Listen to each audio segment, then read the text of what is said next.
High, আজ আমি তোমাদের সাথে একটা বটল আর্ট শেয়ার করব। অনেক দিন থেকেই ভাবছি ভিডিওটা বানাবো, কিন্তু কাজের চাপে আমি একদম টাইম পাচ্ছিলাম না। মাঝে মাঝেই আমি বিভিন্ন বটল আর্ট করি, কখনো সময় পেলে তোমাদের সবগুলো একসাথে দেখাবো।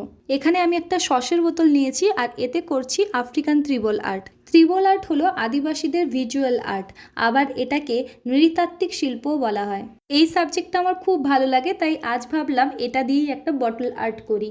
বোতলটাতে প্রথমে হোয়াইট কালার দিয়ে স্পঞ্জের সাহায্যে একটা বেস বানিয়ে নিচ্ছি, তারপর একে একে রঙগুলো চাপাতে থাকবো। বোতলে যে প্রথমে হোয়াইট কালারের বেসটা করা হয়েছে, এটা আমি স্পঞ্জের সাহায্যে করেছি, কারণ যে কোনো কাঁচের জিনিসের ওপরে হোয়াইট কালারের বেসটা প্রথমে স্পঞ্জের সাহায্যে দিলে ভালো হয়।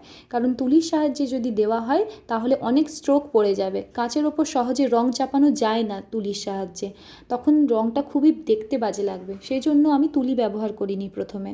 এরপর বোতলের মাঝে যে আমি কালারটা ইউজ করেছি, এটা একটা পেস্তা কালার, আর কালারটা আমি নিজে তৈরি করেছি বিভিন্ন কালার মিক্স করে, কিন্তু ভিডিওটা আমার করা হয়নি।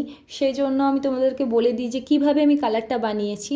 হোয়াইটের সাথে অল্প পরিমাণে লেমন ইয়েলো আর লাইট গ্রিন নিয়েছি, এরপর মিক্স করে এই পেস্তা কালারটা এসেছে। তবে ভিডিওতে একটু ক্রিম কালার মনে হবে, সামনে থেকে কিন্তু পুরো পেস্তা কালার লাগছে। এরপর এখানে যে আফ্রিকান ত্রিবল আর্টটা করছি, তার জন্য প্রথমে একটা হালকা রঙের স্কেচ পেন নিয়ে আউটলাইন ড্র করে নিয়েছি। তারপর 000 নাম্বার তুলির সাহায্যে আমি একে একে রঙগুলো দিয়ে দিচ্ছি। এর ফাঁকে তোমাদেরকে একটা ঘটনা বলি। এই ভিডিওটা করার জন্য আমাকে অনেক ঝামেলা করতে হয়েছে। প্রথমে আমি একটা বোতল কিনে নিয়ে এসেছিলাম, তাতে কিছু রঙও করা হয়ে গিয়েছিল, তারপর শোকাতে দিয়েছিলাম। কাজ থেকে ফিরে এসে ভাবলাম ভিডিওটা বাকিটা কমপ্লিট করব আর তাড়াতাড়ি আপলোড করব। কিন্তু তাড়াহুড়ো করছিলাম বলে আমার রিং লাইটের তারের প্লাগটা পা লেগে ভেঙে গেল। আবার সেই টেনশন করছিলাম বলে বোতলটাও পা লেগে ভেঙে গেল। ভাবছিলাম তারের প্লাগটা যদি দোকানে না পাই লাইটটাই নষ্ট হয়ে যাবে, তখন এই ভিডিওগুলো করতে খুব অসুবিধে হবে। অনেক খুঁজে খুঁজে অ্যাটলিস্ট একটা দোকানে পেলাম, তারপর কিনে আরেকটা বোতল এনে আবার ভিডিও করতে বসলাম। তাই বলে যে কোনো কাজ মাথা ঠান্ডা করে ধীরে সুস্থে করা উচিত, আর আমি এত তাড়াহুড়ো করি যে সবেতে এইরকম নষ্ট হয়ে যায়। তো এখানে একটা মডেল এঁকে দেখালাম, বাকিগুলো এইভাবেই করে নেব। বিভিন্ন পজিশনে মডেলগুলো আঁকলাম। সবগুলোর ভিডিও করতে পারলাম না, না হলে ভিডিওর লেন্থ অনেক বেড়ে যাবে। তোমরা ভিডিও পজ করে মডেলগুলো দেখে নিতে পারো। এরপর ট্রায়াঙ্গেল শেপে বাকি ড্রগুলো করে নিচ্ছি। আবারও আমি স্কেচ পেন দিয়ে আগে এঁকে নিলাম, মাঝে আঁকাগুলো সব ছোটো ছোটো করে নিচ্ছি।